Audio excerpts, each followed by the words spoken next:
ஆண்டவர் ரட்சகருமா இயேசு கிறிஸ்து நாமத்தினால உங்கள் அனைவருக்கும் ஸ்தோத்திரம் உண்டாவதாக வாழ்த்துக்கள் தெரிவித்துக் கொள்கிறேன். இந்த நாள் தேவன் கொடுத்த கிருபைக்காக நன்றி, இந்த நாளுக்காக நன்றி. தேவன் பெரியவர். இன்றைக்கும் இங்கே இருக்கிறவர்களும் அதே போல இந்த வீடியோவை பார்க்கிறவர்களுக்கும் கர்த்தராகிய இயேசுவின் நாமத்தில் வாழ்த்துக்கள் தெரிவித்துக் கொள்கிறேன். ஜோஷுவா ரிவைவல் இன்டர்நேஷனல் மினிஸ்ட்ரி சார்பாக நான் மறுபடியும் உங்களுக்கு வாழ்த்துக்கள் தெரிவித்துக் கொள்கிறேன். கர்த்தர் பெரியவர். ஹல்லேலூயா. தேவன் நல்லவர். இன்றைக்கும் நாங்கள் எசேக்கியேல் புத்தகத்திலிருந்து தியானிக்க போகிறோம். எசேக்கியேல் புத்தகத்திலிருந்து ஒரு சில காரியங்களை கற்றுக்கொள்ள போகிறோம். எசேக்கியேலுக்கு தேவன் கொடுத்த தரிசனங்கள், எசேக்கியேலை தேவன் நடத்தின விதங்கள் மிகவும் அற்புதமானவைகள். அல்லேலூயா. கர்த்தர் சபையை குறித்தும் சபையின் நிலைமையை குறித்தும் ஜனங்களை குறித்தும் பேசின ஒரு தீர்க்க தரிசன புத்தகமாக இருக்கிறது. ஆமென். கர்த்தர் நல்லவர். நான் முதலாவது வசனத்தை வாசித்து அடுத்த காரியங்கள் உங்களுக்கு சொல்லுகிறேன். 30ஆம் வருஷம் 4ஆம் மாதம் 5ஆம் தேதியிலே பாருங்க, எக்ஸாக்ட்லி அழகா டேட்டையும் அந்த கரெக்டா அந்த வருஷம் மாதம் எல்லாத்தையும் எழுதியிருக்கிறார் வேதம். எஸ், 2500 வருஷத்துக்கு முன்புதான் எழுதப்பட்டது. கர்த்தர் நல்லவர். நான் கேபார் நதி அண்டையிலே சிறைப்பட்டவர்கள் நடுவில் இருக்கும் போது சம்பவித்தது என்னவென்றால், வானங்கள் திறக்கப்பட நான் தேவ தரிசனங்களை கண்டேன். இந்த வசனத்துல பெரிய ஒரு ஆழம், ஒரு ரகசியம் அடங்கி இருக்கிறது. அல்லேலூயா. ஏனென்றால் ரோமர்கள் பாபிலோனியர்கள் எருசலேமை முற்றுகை விட்டார்கள், எருசலேமை பிடித்தார்கள். எருசலேமில் இருக்க ஜனங்களை அவர்கள் அடிமையாய் கொண்டு போனார்கள். முதல் கட்டத்திலே தானியேலுடன் சேர்ந்த ஒரு குழுவை கொண்டு போனார்கள். முதல் தடவை அடிச்சு எல்லா நல்ல இளைஞர்களா தானியேலுடைய குழு போய் சேர்ந்தார்கள். இயேசு கிறிஸ்து வருகைக்கு 550 வருஷத்துக்கு முன்பதாக நடந்த சம்பவங்கள். அதான் 2500 வருஷம் 3000 வருஷம் அப்படின்னு வைக்கலாம். 2500 வருஷம். சரி, அப்ப முதல் கட்டம். இரண்டாவது கட்டத்தில் கொண்டு போன இளைஞர்கள் மத்தியில தான் எசேக்கியேல் இருந்தார். எசேக்கியேல் கொண்டு போய் சிறை இருப்பில் இருக்கும் பொழுது, அந்த கேபார் நதி அண்டையில் இருக்கும் போது கர்த்தர் வானங்களை திறந்து, அதாவது சிறையில அடிமையா இருக்கும் போது கண்ட தரிசனம், வானங்கள் திறக்கப்பட்டன. கர்த்தர் தேவ தரிசனங்களை கொடுத்தார். எசேக்கியேல் தீர்க்க தரிசன புத்தகம் எழுதப்பட்டது அவர் சிறையிலே அடிமைத்தனத்தில் இருக்கும் பொழுது. அந்த நேரத்தில் கர்த்தர் காமித்த தரிசனங்கள் எசேக்கியேலுக்கு. இன்னைக்கு நம்ம என்ன சொல்ல, எங்களுக்கு எவ்வளவு பிரச்சனை, என்ன இருக்குது, வேலை எங்களுக்கு வேணும், எங்களுக்கு சம்பளம் வேணும், எங்களுக்கு வீட்டு பிரச்சனை, அந்த பிரச்சனை, இந்த பிரச்சனை, அதனால சில காரியங்கள் எங்களுக்கு ஜெபிச்சு தரிசனத்தை காண முடியல, ஓட்டமா ஓடிக்கிட்டு இருக்கிறோம். என்ன ஓட்டம் ஓடுங்க. நான் சொல்றேன், இது அடிமை நிலைமை. அடிமையா கொண்டு எப்படி வச்சிருப்பாங்கன்னு தெரியல, எவ்வளவு வேலை கொடுத்திருப்பாங்க, என்ன செஞ்சிருப்பாங்கன்னு தெரியல. கர்த்தர் நல்லவர். ஆனால் அடிமைகளை நடத்துற விதம் எங்களுக்கு தெரியும்.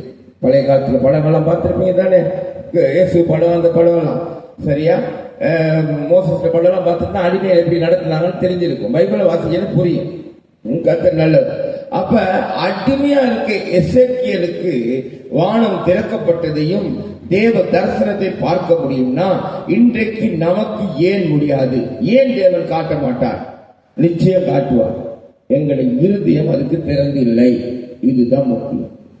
எங்களுடைய இருதயம் அதுக்கு ஆயத்தமா இருந்தா, எங்களுடைய செவி அதுக்கு ஆயத்தமா இருந்தா, எங்களுடைய கண்கள் அதுக்கு ஆயத்தமா இருந்தா, அது எங்க நீங்க போனாலும் சரி, எந்த வேலை செஞ்சுக்கிட்டு இருந்தாலும் சரி, ரெஸ்டாரண்ட் வேலை செஞ்சாலும் சரி, டிரைவர் வேலை செஞ்சாலும் சரி, வீட்டு வேலை செஞ்சாலும் சரி, எந்த வேலையை செஞ்சாலும் சரி, தம்பி போல கேமிங் சென்டர்ல வேலை செஞ்சாலும் சரி, கர்த்தர் வானங்களை திறந்து தேவ தரிசனங்களை காட்ட அவர் போதுமானவர். அல்லேலூயா. ஆனா நாங்க ஆயத்தம் உள்ள பாத்திரமா இருந்தா மாத்திரம் தான். நம்ம தான் ஆயத்தம் இல்லையே, அதனால எங்களுக்கு காண முடியவில்லை. இதனால நாங்க சாக்கு போக்கு சந்தர்ப்பங்களை சொல்லுகிறோம். நாங்க பிஸியா இருக்கோம், நாங்க வேலை, சாக்கு போக்கு. இது சாக்கு போக்கு. இது சொல்ல வரைக்கும் எங்களுக்கு தரிசனங்கள் காண முடியாது, கர்த்தருடைய வெளிப்பாடு பெற முடியாது. கர்த்தருடைய ரேமா வேர்ட்ஸ் அது எப்படி சொல்றதுன்னு தெரியல. அவ்வளவு விசேஷமான கர்த்தருடைய வார்த்தை வேதத்திலிருந்து பேசும். எங்களுக்கு கஷ்டம் தான், எங்களுக்கு நெருக்கம் தான், எங்களுக்கு நோய் தான், பலவீனம் தான். ஆனா இது உங்க மைண்ட்ல ஓடிக்கிட்டே இருந்துச்சுன்னு வைங்களேன், நீங்க படுக்கும் போதும் பேசும், முழிக்கும் போதும் பேசும், எழும்பும் போதும் பேசும், எங்க நின்னாலும் பேசும், பஸ் ஸ்டாண்ட்ல நின்னாலும் பேசும், பஸ்ல போயிலும் பேசும். அல்லேலூயா. ஏன்? கர்த்தருடைய வார்த்தை ஜீவன் உள்ளது, அது ஆவி உள்ளது. ஹல்லேலூயா. பரலோகத்துக்கு ஏறித்தான் போயிட்டு தான் நீங்க பார்க்க போறீங்க படிக்கட்டுல. இல்லோ நீங்க பஸ்ல பயணம் பண்ண உட்கார்ந்துட்டு பரலோகத்தை தரிசனத்தை காணலாம். வானங்கள் திறக்கப்படும். ஆவிக்குரிய கண்கள். ஹல்லேலூயா. இன்னைக்கு இருக்க கிறிஸ்தவம் இதுதான் இப்படி உட்கார்ந்துட்டு இருக்காங்க. தேவ தரிசனத்தை காண்றது இல்லை. கர்த்தருடைய சத்தத்தை கேட்க முடியல. தேவ சத்தம்னா யாராவது வந்து காதுல ஓதுற மாதிரி ஓதி சத்தம் கேட்க பாக்குறாங்க. நீங்க ஆண்டோட வார்த்தை உங்க இருதயத்துல மைண்ட்ல ஓடுமுன்னா கர்த்தருடைய சத்தம் கேட்கும். என்னத்தை சொல்ல போற, என்னத்தை பேச போற, என்னத்தை செய்ய போற, என்னத்தை மறந்த, எதையோ ஒண்ணு விட்டுட்ட இல்லையா? இன்னைக்கு அப்படி ஒரு உணர்த்துதல், அப்படியாப்பட்ட ஏவுதல் இல்லைன்னா என்ன தெரியுமா அர்த்தம்? நாங்க லேசி, நாங்க சோம்பேறிகள், அவ்வளவுதான் சொல்லுறது, வேற ஒண்ணுமே இல்லை. எங்களுக்கு டயர்ட் தான், கஷ்டம்தான், வலிதான். ஆனா சாக்கு போக்கு சொல்ற சோம்பேறிகள், அதனாலதான் முடியும். கர்த்தர் நல்லவர். அல்லேலூயா. ஆண்டவர் சொல்லுகிறார், எசேக்கியேல் அடிமைத்தனத்துல கேபார் நதி அண்டையில் இருக்கும் போது வானங்கள் திறக்கப்பட்டன, தேவ தரிசனங்கள் கொடுக்கப்பட்டன. அல்லேலூயா. கர்த்தர் நல்லவர். சரி, எசேக்கியேல் எங்க இருந்தாரு? பாபிலோன்ல அடிமையாக இருந்தார். இன்றைக்கு இந்த பாபிலோன் ஆவி எங்களை கிரியை செய்யறதுனால தான் நான் அதுக்கு முதல் சொன்னேன் பாருங்க. இந்த காரியங்கள் நாங்க சொல்லிக்கிட்டு இருக்கிறோம். பாபிலோன் ஆவி இதெல்லாம் செய்ய கூடாது, சொல்ல கூடாது, கர்த்தர் தரிசனத்தை காண கூடாது, ஜெபிக்க கூடாது, வேதத்தை வாசிக்க கூடாது, வாசிக்க வசனத்தை மைண்ட்ல வச்சிருக்க கூடாது, வாசிக்க வசனத்தோட ஞானமாய் நடக்க கூடாது. ஏன்? பாபிலோன் ஆவி எப்பொழுதும் எங்களை அடிமையா பிடித்துக் கொள்ள பார்க்கிறது. இன்றைக்கும் உலகத்திலே தேவ சபையிலையும் கிறிஸ்தவர் மத்தியிலும் பாபிலோன் ஆவி கிரியை செய்து கொண்டிருக்கிறது. அடிமைத்தனத்தின் முகத்தில் வைத்திருக்க பார்க்கிறது. ஆனால் ஆண்டவர் நல்லவர். அல்லேலூயா. அடிமை நுகத்தை முறித்து கட்டுகளை அறுத்து, ஏன் அபிஷேகம் அவ்வளவு வல்லம் உள்ளது. வானங்களை திறந்து தரிசனங்களை காட்ட அவர் போதுமானவர். அல்லேலூயா. கர்த்தர் நல்லவர். ஆமென். 1-36 அதிகாரம் வரைக்கும் இது பெரிய ஒரு தீர்க்கதரிசன புத்தகம், எசேக்கியேல் புத்தகம். 1-36 வரைக்கும் பாபிலோனின் ஆவியை குறித்து பேசுகிறார். எசேக்கியேல் தீர்க்கதரிசியில சொல்லுகிறார், பாபிலோன் ஆவி இப்படியாப்பட்டது, பாபிலோன் ஆவி அப்படியாப்பட்டது, இந்த காரியம் நடக்கிறது. எசேக்கியேல் தீர்க்கதரிசன புத்தகம் நீங்க வாசிச்சீங்கன்னா 1-36 வரைக்கும் வாசிங்க. பாபிலோனின் கிரியை எப்படி, அந்த ஜனங்களை எப்படி நடத்துறாங்க, என்ன நடக்குதுன்னு, about பாபிலோன் ஸ்பிரிட், அதாவது பாபிலோன் ஆவியை குறித்து பேசப்படுகிறது. கர்த்தர் நல்லவர். அப்ப 36 இருந்து ஆண்டவர் என்ன பேசுகிறார்னா, 36 48 வரைக்கும் ஆண்டவர் என்ன பேசுகிறார்னா, கர்த்தருடைய ஆவியை குறித்து பேசுகிறார். அல்லேலூயா. தேவ ராஜ்யத்தை குறித்தும் சபையை குறித்தும் தேவ ஆவியை குறித்தும் பேசுகிறார். 47 48 எல்லாம் பார்க்கும் பொழுது எதிலிருந்து 36 இருந்து இன்றைக்கு நாங்கள் ஒரு வசனத்தை நாங்கள் வாசித்து தியானித்து இன்னைக்கு இந்த செய்திக்காக கடந்து செல்ல போகிறோம். இதுதான் செய்தி. இந்த இடத்துல இருந்து 30 ஆண்டோட சமூகத்தில் நாங்கள் வாசிப்போம். 47வது அதிகாரம் 3வது வசனம். கர்த்தர் நல்லவர். எசேக்கியேல் 47 3வது வசனம். கர்த்தர் பெரியவர். அந்த இடத்துல ஒரு தரிசனத்தை காண்கிறார். கொஞ்சம் முதலிருந்து வாசவங்களுக்கு புரியும். பின்பு அவர் என்னை, முதலிருந்து வாசிக்கிறேன், 1வது வசனத்திலிருந்து, பின்பு அவர் என்னை ஆலயத்தின் வாசலுக்கு திரும்பி வர பண்ணினார். இதோ வாசற்படியின் கீழிருந்து தண்ணீர் புறப்பட்டு கிழக்கே ஓடுகிறதா இருந்தது. அல்லேலூயா. எங்க இருந்து ஓடிச்ச தண்ணி? ஆலயத்திலிருந்து தண்ணீர் ஓடியது. ஆலயத்தின் முகப்பு கிழக்கு நோக்கி இருந்தது. அந்த தண்ணீர் ஆலயத்தின் வலது புறமாய் பலிபீடத்துக்கு தெற்கே பாய்ந்து அவர் என்னை வடக்கு வாசல் வழியாய் புறப்பட பண்ணி என்னை வெளியிலே கீழ் திசைக்கு எதிரான புற வாசல் மட்டும் சுற்றி நடத்தி கொண்டு போனார். அங்கே தண்ணீர் வலது புறத்திலிருந்து பாய்கிறதாய் இருந்தது. அல்லேலூயா. கர்த்தர் நல்லவர். ஆலயத்திலிருந்து தண்ணீர் பாய்கிறதாய் இருந்தது. இது வெளிப்படுத்தல் புத்தகத்தில் பளிங்கு கொப்பான தண்ணீர். கர்த்தர் நல்லவர். இந்த தண்ணீரை குறித்து சொல்லும் போது வேதத்தில் அநேக இடத்துல அபிஷேகத்தை குறித்து சொல்லப்பட்டிருக்கிறது. அதான் பின்மாறி மழை என்ன ஊற்றப்படுகிறேன் பாட்டு கூட இருக்குது. அல்லேலூயா. தண்ணீர் இருக்கும் போது அபிஷேகம். கர்த்தருடைய வார்த்தையின் அபிஷேகம், வல்லமை அப்படின்னு சொல்லலாம். அபிஷேகத்தை குறிக்கிறது. சோ இந்த ஆலயத்தில் அபிஷேகம் நிரம்பி தண்ணீராய் ஆறாய் ஓடியது. கர்த்தர் நல்லவர். இன்றைக்கும் தேவனுடைய அபிஷேகம் ஆறாய் ஓடுகிறது. அல்லேலூயா. ஆனா நாங்க எவ்வளவு தூரம் அபிஷேகத்துல பெற்றிருக்கிறோம் தான் முக்கியம். கர்த்தர் நல்லவர். சரி, 3வது வசனத்திலிருந்து வாசிக்கிறேன். அந்த புருஷன் தமது கையில் நூலை பிடித்துக் கொண்டு கிழக்கே புறப்படுகையில் 1000 முழம் அளந்து என்னை தண்ணீரை கடக்க பண்ணினார். எத்தனை முழம் அளந்தாரு? 1000 முழம். 1000 முழம் அளந்து தண்ணீரை கடக்க பண்ணாரா அந்த புருஷன், தேவதூதன். 1000 முழம் எத்தனை அடின்னு கொஞ்சம் சொல்லுங்க பாப்போம். ஒரு முழம் எவ்வளோ? இதுல இருந்து இருக்க ஒரு முழம், அத்தனை ஒரு முழம் 1.5 அடி. ஒரு முழம்னா யாருக்கும் அவ்வளவுதான் இருக்கும். அல்லேலூயா. அதிசய பிறவிய பிறந்திருந்தா கொஞ்சம் கட்டையா நெட்டையா இருக்கும். அப்படி இல்லாட்டி சாதாரண மனுஷனா எவ்வளவு உயரம் என்னத்தை பிறந்தாலும் ஒரு முழம்னா 1.5 அடி தான் இருக்கும். கர்த்தர் நல்லவர். அல்லேலூயா. எத்தனை அடி கொண்டு போனாரா பாருங்க. மறுபடியும் அந்த புருஷன் தமது கையில் நூலை பிடித்துக் கொண்டு கிழக்கே புறப்படுகையில் 1000 முழம் அளந்து என்னை தண்ணீரை கடக்க பண்ணினார். நான் சொன்ன ஒரு அடினா ஒரு முழம்னா 1.5 அடி. அப்ப 1000 அடினா 1500. கர்த்தர் நல்லவர். அப்ப இந்த தண்ணீர் ஆலயத்திலிருந்து புறப்படுகிறது. அபிஷேகம் என்று சொன்னேன். அந்த புருஷன் எசேக்கியேலை 1000 முழம் அழைத்து செல்லுகிறார். 1000 முழம் அழைத்து செல்லும் போது என்ன நடக்குது? கடக்க பண்ணினா தண்ணீர் எங்க இருந்ததா? கணுக்கால் அளவாய் இருந்ததா. அல்லேலூயா. எங்க? Angle level. கணுக்கால் இதுதானே, இதுதானே குடிச்சு சொல்ல முடியல. கணுக்கால் இருந்தது இது 1500 அடி. 1000 முழம் கூட்டிட்டு போயிட்டாரு. 1000 முழம் கூட்டிட்டு போயிட்டாரு. தண்ணீர் எங்க இருந்ததா? கணுக்கால் அளவு. அல்லேலூயா. கர்த்தர் நல்லவர். இந்த கணுக்கால் அளவு அபிஷேகத்தை குறித்து நான் ஒரு சில காரியங்களை பேசி கடந்து செல்வேன். இன்னைக்கு அநேகர் கணுக்கால் அளவுல நின்றுறாங்க. எசேக்கியேலை கூட்டிட்டு போனோன்னு அபிஷேகத்துல கணுக்கால் அளவு நனைஞ்சிருச்சு. எசேக்கியேலுக்கு ஒரே சந்தோஷம். ஓ, அபிஷேகம் கெட்டுருச்சு, அபிஷேகம் பெற்றுருச்சு, அபிஷேகம் கிடைச்சிருச்சு அப்படின்னு ஒரு சந்தோஷம். அங்கேயே எசேக்கியேல் நிற்கிறார். இப்ப இருக்கு கணுக்கால் அளவு தான் இருக்கு. இந்த கணுக்கால் அளவுல அபிஷேகம் இருக்கிறவங்களுக்கு 2 காரியம் நடக்கும். 1500 அடி நினைச்சுக்கிறோமே, 1000 முழம் அடி போன உடனே என்ன நடந்தது?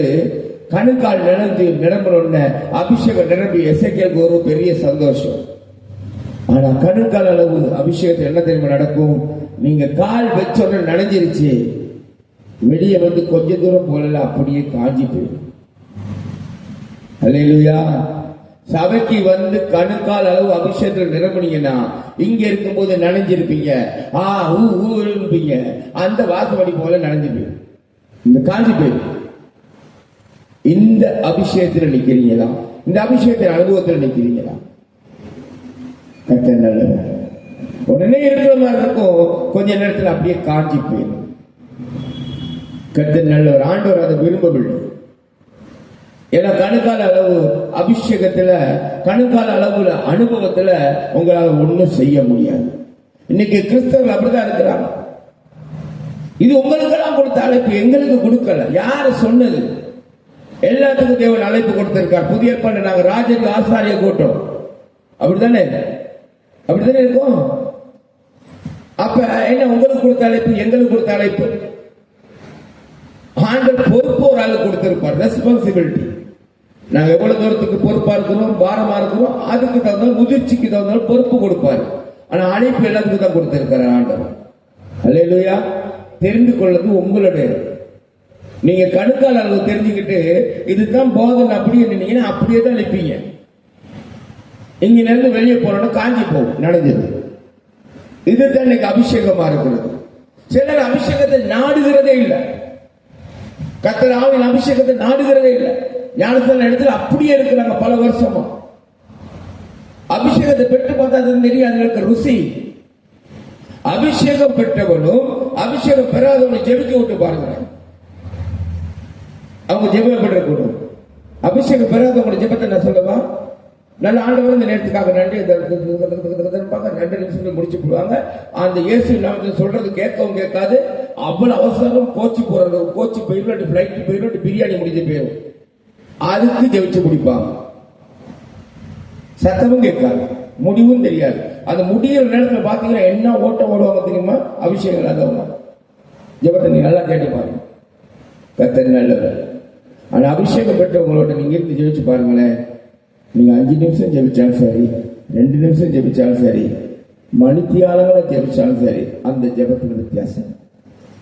அல்லேலூயா. அதே நேரத்தில் அபிஷேகம் பெற்றவங்களுக்கு மணித்தியாலம் ஜெபிக்க முடியும். கர்த்தர் நல்லவர். அல்லேலூயா. ஏன்னா அந்நிய பாஷையில பேசி ஆண்டோட ரகசியங்களை பேசி ஜெபிக்கலாம். பொது இடத்துல அந்நிய பாஷை பேசி ஜெபிக்கிறது இல்லை. பொது இடத்துல அப்படி ஜெபிக்க போறது இல்லையே. குறிப்பிட்ட விண்ணப்பத்துக்கு தான் ஜெபிப்போம். அதை கொண்டு இதுக்குள்ள பூத்தக்கூடாது. கர்த்தர் நல்லவர். அல்லேலூயா. மணி தியானங்கள் உங்களுக்கு ஜெபிக்க முடியும்னா நீங்க அபிஷேகப்பட்டவங்க. அபிஷேகம் இல்லாட்டி என்னத்துக்கு ஜெபிக்கிற, எதுக்கு ஜெபிக்கிற, எந்த நாளும் ஒரே பாட்டு, அதே பாட்டு தான். நேற்று என்னத்தை ஜெபிச்சாங்களோ அதே தான் இன்னைக்கு ஜெயிப்பாங்க. பல வருஷமா ஜெபிச்சுக்கிட்டு இருப்பாங்க. அது அங்கனே தான் இருக்கும்.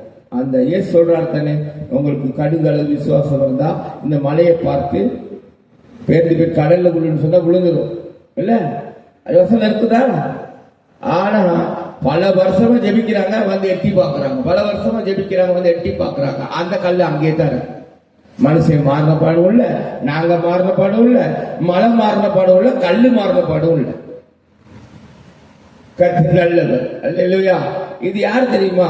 கணுக்கால் அளவு அபிஷேகம் உள்ளவர்கள், அனுபவம் உள்ளவர்கள். ஆண்டவர் அதை விரும்பவில்லை. ஆண்டவர் விரும்பவில்லை. கர்த்தர் பெரியவர். அடுத்த வசனத்தை வாசிப்போம். பின்னும் அவர் 1000 முழம் அளந்து என்னை தண்ணீரை கடக்க பண்ணினார். அங்கே தண்ணீர் முழங்கால் அளவாகியிருந்தது. பின்னும் அவர் அங்கே முழங்கால் அளவாகியிருந்தது. இன்னும் 1000 அடிக்கு அழைத்து போனார். கர்த்தர் நல்லவர். அல்லேலூயா. கர்த்தர் நல்லவர். எசேக்கியேலே, இந்த கணுக்கால் அளவு பத்தாது. இந்த அளவு இருந்தா நீ கொஞ்ச நேரம் தான் ஜெபிப்ப, உனக்கு ஜெபிக்க முடியாது. பல போராட்டங்கள், பாபிலோன் ஆவி உன்னை அட்டாக் பண்ணும். இங்க நடந்து போனோம்னா காஞ்சி போயிடும், கொஞ்சம் நனைஞ்சது. இன்னும் 1000 அடி அளந்து கொண்டு போனோன்னு முழங்கால் அளவுக்கு தண்ணி வந்துச்சு. முழங்கால் அளவு தண்ணி என்னத்தை குறிக்குதுன்னா, முழங்கால் செபம், முழங்கால் யுத்தத்தை குறிக்கிறது. அல்லேலூயா. ஆமென். முழங்கால் இருக்கும் பொழுது இந்த முழங்கால் என்னதுன்னா, முழங்கால் நாங்க செப வாழ்க்கையை குறிக்குது. அல்லேலூயா. அபிஷேகம் பெருகுனா தான் ஜெபம் பெருகும். ஜெபம் பெருகவே பெருகாது, ஜெபிக்க முடியாது. நீங்க எவ்வளவு ஜெபிச்சு பிரயோஜனமும் இருக்காது. சும்மா வார்த்தை போட்டு அலப்பி உழப்ப கூடாது. ஆண்டவர் இயேசு சொல்லிட்டாரு, சதுசேர் பரிசேர் வேத பார்க்க சொல்லிட்டாரு, நீண்ட ஜெபம் மனுஷன் காண்றதா ஜெபிக்கிறீங்க. சிலர்கிட்ட வந்து சேர்ச்சில் ஒரு விண்ணப்பத்தை கொடுத்து ஜெபிங்கன்னா, பொதுக்கூட்டம் பெரிய கூட்டங்களா இருக்குது. மோசி ராசத்தில் நடத்துற கூட்டம், இப்படி பெரிய கூட்டத்தில் யாருக்காவது ஒரு விண்ணப்ப சான்ஸ் கிடைச்சிருச்சுன்னா பைபிள் அத்தனை வசனத்தையும் போட்டு ஜெபிப்பாங்க. சம்பந்தம் இல்லாம ஜெபிப்பாங்க. மணித்தியாலங்களா சபையில ஜெபிக்க கொடுத்துட மணித்தியாலம் ஜெயிப்பாங்க. யார் தெரியுமா? அது அவன் தனிப்பட்ட வாழ்க்கையில் ஜெபிக்காதவங்க. அது வீட்டுல ஜெபிக்காது, அது தனிப்பட்ட வாழ்க்கையில் ஜெபமே இருக்காது. அதுதான் சபையிலும் ஜனங்கள் மத்தியிலும் நீண்ட ஜெபம் ஜெபிக்கிறது. ஏசு அவங்கள தான் பார்த்து கடிந்து கொண்டாங்க. பைபிள் வசனம் சம்மதமே இல்லாம சொல்லிக்கிட்டு இருப்பாங்க. ஜெபத்துக்கு என்ன விண்ணப்பம் சொல்லியிருக்காங்களோ அந்த விண்ணப்பத்துக்கு வசன சம்மந்தம் இருக்காது. அந்த வசனங்கள்லாம் போட்டு, உள்ள வசனங்கள்லாம் போட்டு ஜெபிப்பாங்க. மலைக்கு ஜெபிக்க சொன்னா வெயிலுக்கு ஜெபிப்பாங்க, வெயிலுக்கு ஜெபிக்க சொன்னா சாப்பாட்டுக்கு ஜெபிப்பாங்க, சாப்பாட்டுக்கு ஜெபிக்க சொன்னா எவன்டா இடுப்போரத்துக்கு ஜெயிப்பாங்க, இடுப்போரத்துக்கு ஜெபிக்க சொன்னா எவன்டா குடும்பத்துக்கு ஜெயிப்பாங்க. யார் தெரியுமா? அபிஷேகம் இல்லாதவர்கள். அபிஷேகம் இல்லாதவங்க தனிப்பட்ட வாழ்க்கையில் ஜெபம் இருக்காது. போக்கின் வரத்துல ஜெபம், எங்களுக்கு போக்கின் வரத்துல எப்படி இருந்து ஜெபிக்கலாம்? ஆண்டவரை நாங்க கனப்படுத்தி முழங்கால் படிக்கிட்டு தனியா இருந்து ஜெபிக்கிறது உண்டு. அது கர்த்தர் கொடுக்கிற கனம். அறையை பூட்டி கொண்டு ஜெபிக்கிறது உண்டு ரகசியமா. அது நம்ம போக்கில் வரத்தில் வேலை செய்யும் பொழுதெல்லாம் ஆண்டவர்கிட்ட ஜெபிச்சுக்கிட்டு கடைகள் இறுதி அவர் கூட இணைந்து இருக்க வேண்டும். அல்லேலூயா. கர்த்தர் நல்லவர். எப்படி இணைந்திருக்கும்? என் சிந்தனையில ஓடிக்கிட்டே இருக்கும். ஆண்டவர் அங்க போனாரு, மலை பிரசங்கம் இப்படி பிரசங்கம் பண்ணாரு, அதை சொன்னாரு, இதை சொன்னாரு. ஆண்டவர் நீங்க எவ்வளவு நல்லவர், இப்படி எல்லாம் செய்றீங்க. ஆண்டவர் எங்களுக்கு செய்யுங்க, விதேசம் செய்யுங்க, சபைக்கு செய்யுங்க, எனக்கு செய்யுங்க, பிள்ளைகளுக்கு செய்யுங்க. இது ஜெபம் இல்லையா? ஹல்லேலூயா. கர்த்தர் நல்லவர். ஐயோ ஆண்டவர், இவ்வளவு ஜனங்கள் அழிந்து போறாங்களே, உங்களை ரட்சிங்கன்னு சொல்லி நீங்க பண்ணிக்கிட்டே அரிசியை போடுங்களேன். ஜெபம் இல்லையா? நிச்சயமா ஆண்டவர் வச்சுப்பாங்க. ஹல்லேலூயா. அதுக்கு நான் அதே பழக்கமா வச்சிடாதீங்க. உங்களுக்கு வேலையை பிஸி, அதனால சொல்றேன். ஆண்டவருக்குன்னு ஒரு நேரத்தை கொடுக்கணும், கனப்படுத்தி, அது வேற. எங்களோட நேரங்கள் அர்ப்பணித்து அது கொடுக்கணும். கர்த்தர் நல்லவர். அல்லேலூயா. சிலர் எப்படின்னா வேலை செய்ய வேண்டிய நேரத்தை ஐயோ நான் ஜெபிக்கிறேன்னு சொல்லிட்டு ஆண்டவர் கொடுத்துருவாங்க. நல்லது செய்ய. கர்த்தர் நல்லவர். அல்லேலூயா. அது அர்ப்பணிப்பு இல்லை, அது அர்ப்பணிப்பு இல்லை. நீ செய்ய வேண்டிய வேலையை நேரத்துக்கு செய்யாம ஜெபிச்சு விட்டு செய்ய வேண்டிய வேலையை லேட்டாகி செஞ்சீங்கன்னா அது அர்ப்பணிப்பு இல்லை. கர்த்தர் அதை ஒதுக்க மாட்டாரு, தள்ள மாட்டாரு. அதுல பவர் இருக்காது. அவ்வளவுதான். நாங்க ஜெயிச்சிருக்கோம். ஆனா என்ன தெரியுமா அர்ப்பணிப்பு? 7 மணிக்கு நான் வேலை செய்யணும்னா நைட் 1 மணிக்கு தான் வந்து தூங்குனேன். எனக்கு தூங்கி எந்திரிச்சா தான் வேலைக்கு போகலாம் 7 மணிக்கு. சரியா?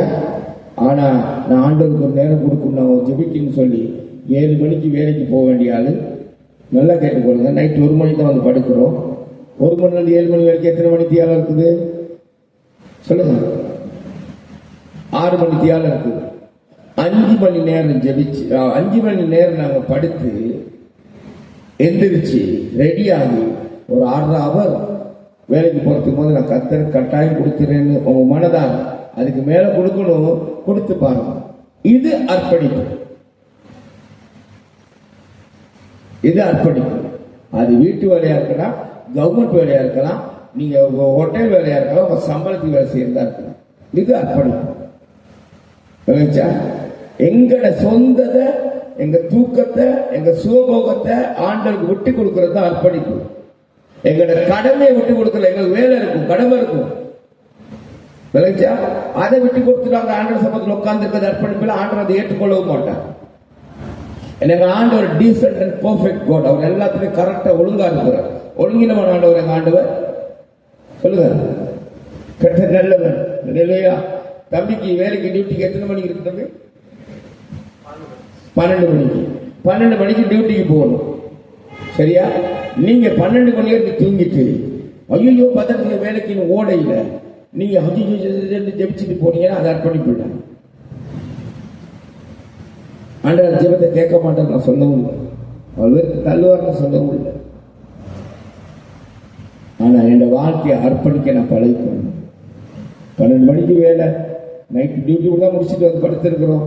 6 மணி நேரம் தான் எங்களுக்கு இருக்கு. இதுல ஒரு 1/2 ஹவர் நான் ஆண்டவர் கொடுக்குறேன், 15 நிமிஷம் நான் ஆண்டவர் கொடுக்குறேன். கொடுத்து பாருங்க, வாழ்க்கையில மாற்றம். அல்லேலூயா. நீங்க உட்கார்ந்து முழங்கால் ஜெபிச்சுட்டு 12:30 மணிக்கு போயிட்டு அங்க பஸ் கேட்டோன்னே அந்த போய் இந்த போய், இல்லாட்டி லேட் ஆயிடுச்சு, வரையில போயிடுச்சு, அதை போயிடுச்சு, இல்லாட்டி நான் ஆண்டவர் ஜெபிச்சுக்கிட்டு சொன்னீங்கன்னா அங்க ஒன்னும் ஆண்டவர் நான் மயப்பட போறது. இது யார் செய்வா தெரியுமா? கணுங்கால் அளவு அனுபவம் உள்ளவர்கள், முழங்கால் அளவு அனுபவம் உள்ளவர்கள் அல்ல. அல்லேலூயா. கர்த்தர் நல்லவர். அவ முழங்கால் அளவு அபிஷேகம் இருக்கிறவர்கள் என்ன தெரியுமா?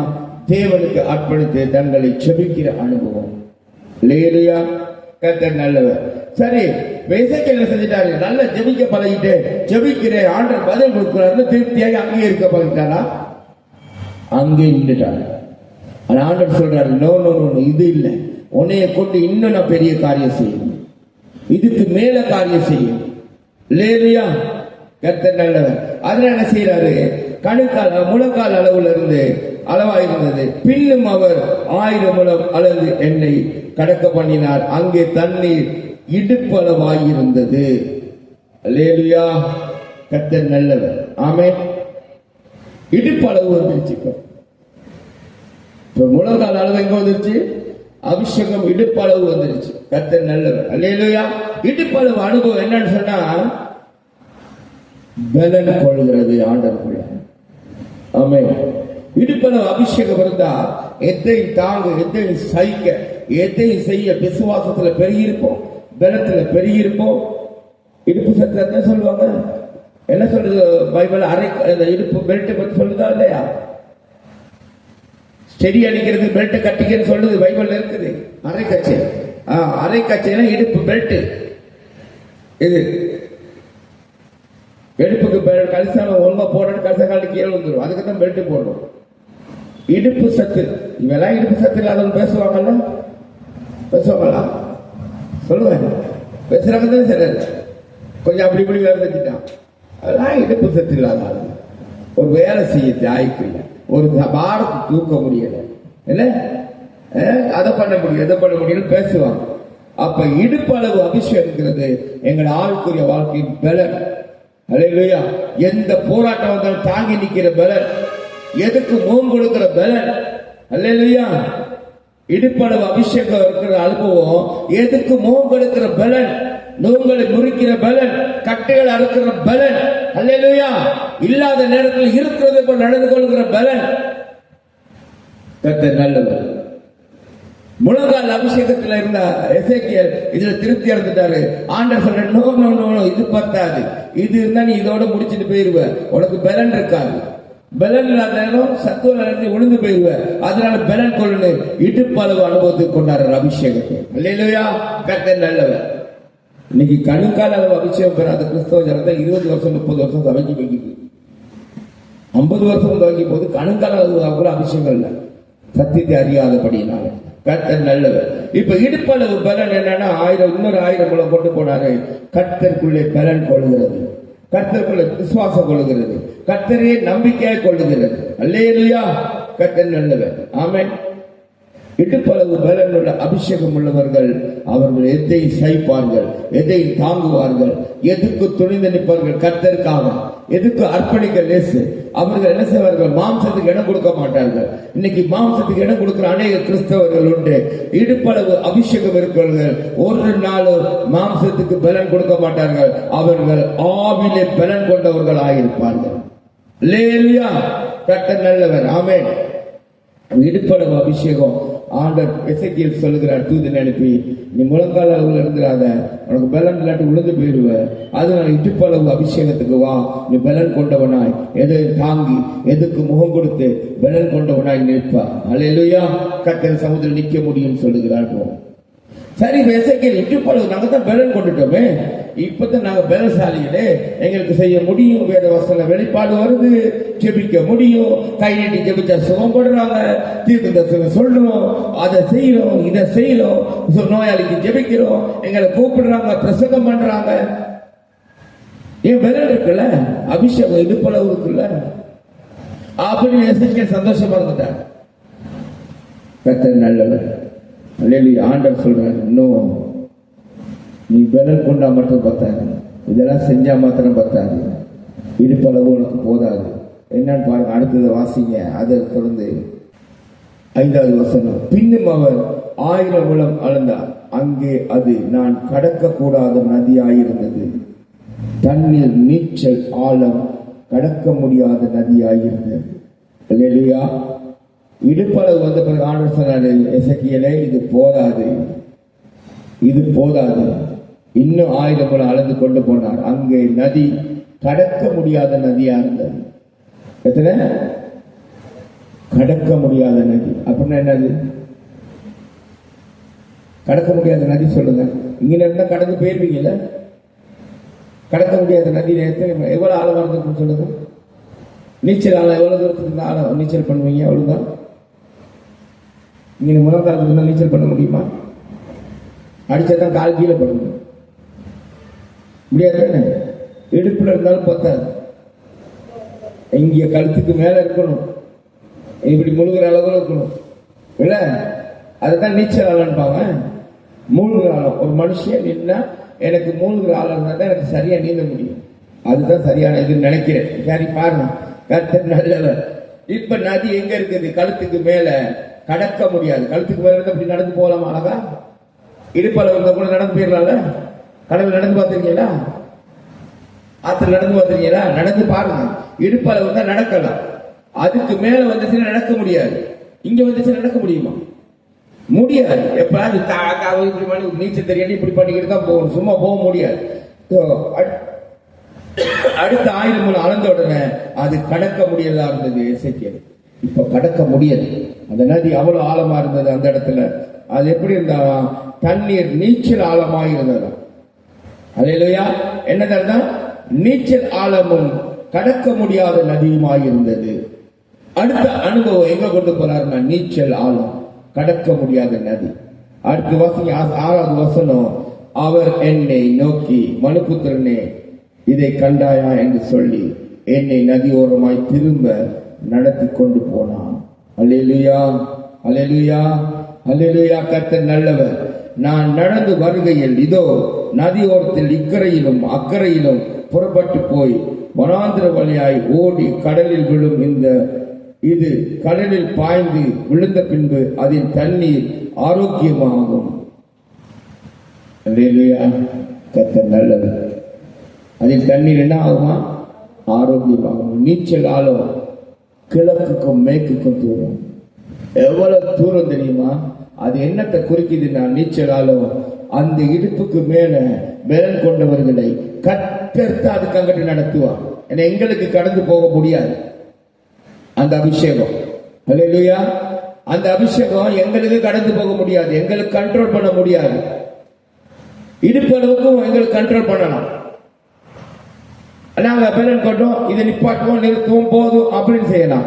பட் இடுப்புக்கு மேல வந்துட்டா தேவன் கண்ட்ரோல் பண்றவராயிருவார். அல்லேலூயா, ஆமென். அப்ப நீச்சல் ஆழம் அபிஷேகம் பெற்றவனை கண்ட்ரோல் பண்ணுகிறது, பேசுகிறது, நடத்துகிறது யாரு? கர்த்தர். அல்லேலூயா, ஆமென். இன்னைக்கு நாங்க 10 வருஷம் 20 வருஷம் கிறிஸ்தவனா இருந்தா நீச்சல் ஆழ அனுபவத்தில் இருக்கணும். எங்களை கர்த்தர் நடத்துகிறதா இருக்கணும். பேசுறதுக்கு போத கர்த்தர் பேசுகிறதா இருக்கும். ஒரு காரியம் செய்யறதுக்கு போத கர்த்தர் அந்த அனுபவத்துக்கு வரணும். அதுதான் நீச்சலான அனுபவம், அதுதான் அபிஷேக அனுபவம்.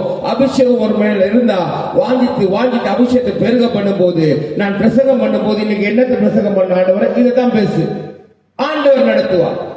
இடுப்பாளர் இருந்தா நாங்களா பாயிண்ட் போட்டு கொண்டு வந்து நாங்களா பேசுவோம். அவன் அப்படி செஞ்சான், இப்படி செஞ்சான், இது இப்படி பண்ணிச்சு. அல்லேலூயா. ஆனா நீச்சலால வந்தவன கர்த்தர் கண்ட்ரோல் பண்ணுவார். கர்த்தருக்கு தெரியும் இன்னைக்கு யாருக்கு ஒரு ஆள் இருந்தாலும் 2 ஆள் இருந்தாலும் பாதி ஆள் இருந்தாலும் என்னத்தை பேசணும். ஆமென். அல்லேலூயா. அத நீச்சல் ஆளணும். கர்த்தர் நல்லவர். சில பாருங்க, ஒரு பாட்டு பாடி வர்ஷிப் பண்ணுங்கன்னா சம்பந்தம் இல்லாம பாட்டு படிச்சு சம்பந்தமா வர்ஷிப் பண்ணுவாங்க. ஏன்? அபிஷேகம் இல்ல. அபிஷேகம் இருந்தா அன்னைக்கு என்ன தேவையோ அந்த பாடல் அதுக்கு தகுந்தாப்புல வர்ஷிப் இருக்கும். அல்லேலூயா. கர்த்தர் நல்லவர். சில பிரசங்கம் முடிச்சுட்டு அதுக்கு தகுந்தாப்புல நடத்துங்கன்னா பாட்டு பாடுவாங்க, அது சம்பந்தம் பாட்டை பாடுவாங்க. அவங்களுக்கு விருப்பமான அவங்க கண்ட்ரோல்ல இருக்க பாடு அது இடுப்பளவு, அது இடுப்பளவு அனுபவம். ஆனா அதை முடிச்சு பாடி நடத்தி சொல்லும் போது நீச்சல் ஆழம் அனுபவம் இருந்தா கர்த்தர் ஆவியானவர் கொடுக்கிறது மாத்திரம். ஏன்னா அவரோட கண்ட்ரோல் அது சரியாப்படி ஜனங்கள் இருதயத்தில் பதியும். அல்லேலூயா. அது கர்த்தரோட கண்ட்ரோல். ஆமென். இடுப்பளவு இருந்தா எங்களோட கண்ட்ரோல். இடுப்புக்கு மேல நீச்சல் ஆழம் வந்துட்டா தேவனுடைய கண்ட்ரோல். கர்த்தர் சொல்வார் எங்க போகணும், என்ன பேசணும், என்ன செய்யணும். அல்லேலூயா. இன்னைக்கு தேவ ஜனங்களுக்கு புத்தி இல்லாமல், அறிவில்லாமல், விவேகம் இல்லாமல், ஞானம் இல்லாமல் நடக்கிற காரணம் நீச்சல் ஆழம் அனுபவம் அபிஷேகம் இல்லாத. நீச்சல் ஆழம் அபிஷேகம் இருக்கிறவனை தேவ ஆவியானவர் நடத்துவார். தேவ ஆவியானவர் எவன் ஒருத்தரை நடத்துகிறானோ அவன் தேவ புத்திரன் எனப்படுவான். அல்லேலூயா. கர்த்தர் நல்லவர். தேவ புத்திரன் என்ன யாரு? அப்பாட அவ்வளவு உரிமையை எடுத்தவன். அப்படித்தானே? அப்பாட உரிமை யாருக்கு? பிள்ளைக்கு தானே. நீச்சல் ஆழம் அனுபவம் இருக்கிறவர்கள், அந்த அபிஷேக அனுபவம் இருக்கிறவர்கள் தேவ ஆவியால சம்பூர்ணம் நடத்தப்படுவார்கள். கர்த்தரால கண்ட்ரோல் பண்ணப்படுவார், ஆவியால கண்ட்ரோல் பண்ணப்படுவான். தேவ ஆவியால ஒருவன் நடத்தப்படுவான் என்றால் அவன் தேவனுடைய புத்திரன் எனப்படுவான். அவன் தேவனுடைய புத்திரன் என்றால் அவன் பிதாவின் சகல உரிமையை பெற்றுக் கொண்டவன், பிதாவின் சகல வல்லமையை பெற்றுக் கொண்டவன். அப்படித்தானே இயேசு ஜெபிக்கும் சொல்றாரு, பிதாவே என்னுடையதெல்லாம் உங்களுடையது, உங்களுடையதெல்லாம் என்னுடையது ஜெபிக்கிறாரு. நீர் இவர்கள் எங்களுக்கு கொடுத்தீங்க. இயேசு சரியான ஜெபம், அதுதான் ஜெபம். பரமண்ட ஜெபத்தை ஜெபம் சொல்றாங்க, கர்த்தர ஜெபம், ஆண்டோட ஜெபம் எல்லாரும் பல மெயின் சேர்ச்சில் ஜெபிச்சு கொண்டு இருக்காங்க. பரமண்ட ஜெபம் தேவன் காமிக்க மாதிரியான ஜெபம். நீங்க ஜெபம் பண்ண வேண்டிய விதமாவதுன்னு சொல்றாங்க. எப்படி ஜெபம் பண்ண வேண்டிய விதம் சிலர் மாடலை தான் கொடுத்திருக்கிறார். அதுதான் பரமண்ட ஜெபம். ஹல்லேலூயா. கர்த்தர் நல்லவர். ஆனா இயேசுடைய ஜெபம் இருக்கு. யோவான் புத்தகத்தை படிச்சீங்கன்னா தெரியும். இயேசு சொல்றார் ஆண்டவரை நோக்கி, ஆண்டவரே, நீர் கொடுத்தவர்களை நான் போய் தக்க வைத்தேன், இவர்களை உன் கரத்தில் ஒப்புக் கொடுக்கிறேன். நான் எப்படி உங்களுக்குள்ள இருக்கிறோமோ, நீங்க எப்படி ஏன் கூட இருக்கிறீங்களோ, நாங்க 2 பேரும் எப்படி ஒன்னா இருக்கிறோமோ, இவர்களும் எங்களோட ஒன்னா இருப்பார்களாக. அதுதான் இயேசுடைய ஜெபம், கர்த்தரின் ஜெபம். ஹல்லேலூயா. பைபிளை படிச்சா தானே தெரியும் யார் வாசிக்கிறா. ஏன் பைபிள் வாசிக்க முடியல தெரியுமா? இடுப்பு அளவு அபிஷேகம் உள்ளவர்கள் அவங்க கண்ட்ரோல் பண்ணிடுவாங்க. முடியாது, ஐயா கண்ணு வலிக்குது, அது வலிக்குது, இது வலிக்குது. ஆனா நீச்சல் ஆழம் பலன் உள்ளவர்கள் அது ஒன்னையும் பார்க்க மாட்டாங்க, டைமை பார்க்க மாட்டாங்க. அவங்களுக்கு வாசிச்சுக்கிட்டே போய் முடிச்சிடலாம். ஒரு தீர்மானம் எடுத்தா உறுதியா இருக்க முடியும். நீச்சல் ஆழம் ஏன்னா நம்ம என்ன செய்ய போறது? கர்த்தர் ஆவியானவர், அவர் தான் எங்களை கண்ட்ரோல் பண்ண போறேன். அல்லேலூயா. கர்த்தர் நல்லவர். ஆமென். கர்த்தர் நல்லவர். எசேக்கியேல் இடுப்பளவு போதும் இருந்தவரை ஆண்டவர் சொல்ற, நோ, நீ நீச்சல் ஆழத்துக்கு போ, நான் உன்னை கண்ட்ரோல் பண்ணணும், நான் உன்னை நடத்தி செல்லணும், நான் வெளிப்படுத்த நீ பேசணும். அதுதான் எசேக்கியேல் இவ்வளவு பெரிய ஒரு தீர்க்கதரிசியா மாறினார். அல்லேலூயா.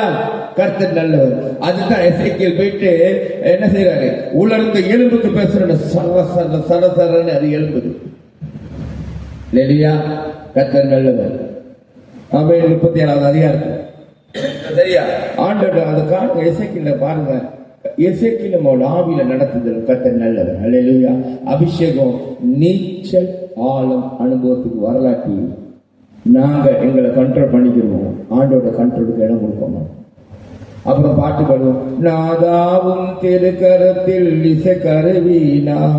அங்க கர்த்தர் எங்கேயாவது ஏ கோட்ல அடிச்சானா இது பி கோட்ல அடிக்கும். ஆனா இசைக்கருவி ஆண்டவர் கர்த்தர். கர்த்தர் ஏ மைனர் அடிச்சாருன்னா இது சி மைனர்ல நிற்கும்.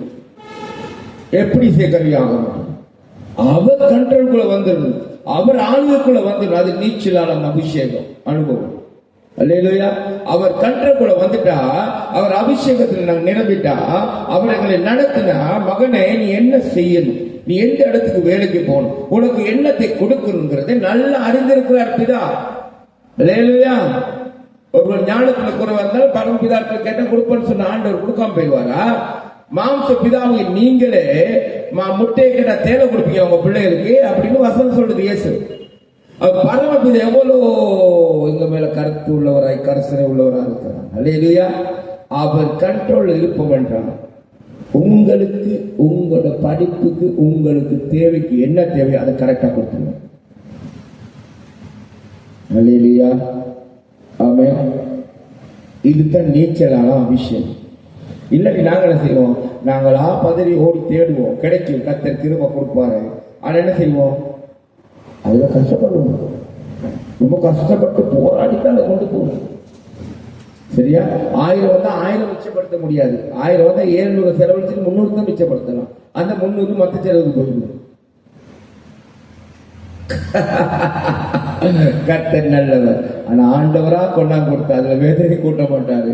கர்த்தர் கொடுத்தா உனக்கு, உன் வீட்டுக்கு, உன் சந்தர்ப்பத்துக்கு, உன் சூழ்நிலைக்கு எது தேவையோ இதுதான், இப்படிதான் போகணும். அப்ப அதுக்கு நாங்க என்ன செய்யணும்? முதலிடம் ஆண்டவர் கொடுக்கணும். அல்லேலூயா. அபிஷேகத்தை நாடணும். இல்லையா தம்பி? அப்படிதானே? அபிஷேகம் எங்க? கணுங்கால அளவுள்ள, முழங்கால அளவுள்ள, இடுப்பால உள்ள, நீந்தி நீந்தி மூழ்கிற அளவுக்கு போகணும். அல்லேலூயா. அப்ப என்ன நடக்கும்? அவரே கண்ட்ரோல் பண்ணி அவரே கொண்டு போவார். இந்த இடத்துல நில்லு, இந்த இடத்துல உனக்கு கனம் கிடைக்க நான் பண்ணுவேன், ஆண்டர் பண்ணுவார். விளங்குச்சா? நம்மளா தேடி போனோம், நம்ம கண்ட்ரோல். எங்களுக்கு எங்கேயும் கனம் கிடைக்கணுமா, எங்களை உயர்த்தணுமா, எங்களை தேவை சந்திக்கப்படணுமா, நாங்கள் இன்னும் பலனாய் தீவிரம் இருக்கணுமா, அவர் நடத்தணும். அல்லேலூயா. நம்ம கை சின்ன கை, எங்க கையில எடுத்து குழந்தை எடுக்கலாம். அவரோட கை எவ்வளவு பெரிய கைன்னு தெரியுமா? அல்லேலூயா. வானம் அவர் சிங்காசனம், பூமி அவரோட பாதப்படி. கால் வைக்கிறது இவ்வளவு பெரிய பூமி, இவ்வளவு பெரிய வானத்துல உட்கார்ந்து இருக்கிற கை எவ்வளவு பெருசா இருக்கும். அப்ப அவர் அள்ளி கொடுத்தா எப்படி கொடுப்பாரு? கர்த்தர் நல்லவர். அல்லேலூயா. அதனால அவர் அள்ளி கொடுக்க அவர் கண்ட்ரோலுக்குள்ள அடங்கிருங்க, அவருடைய பலத்த கருத்துக்குள் அடங்கிருங்கள். கர்த்தர் பெரிய காரியம் செய்வார். அல்லேலூயா.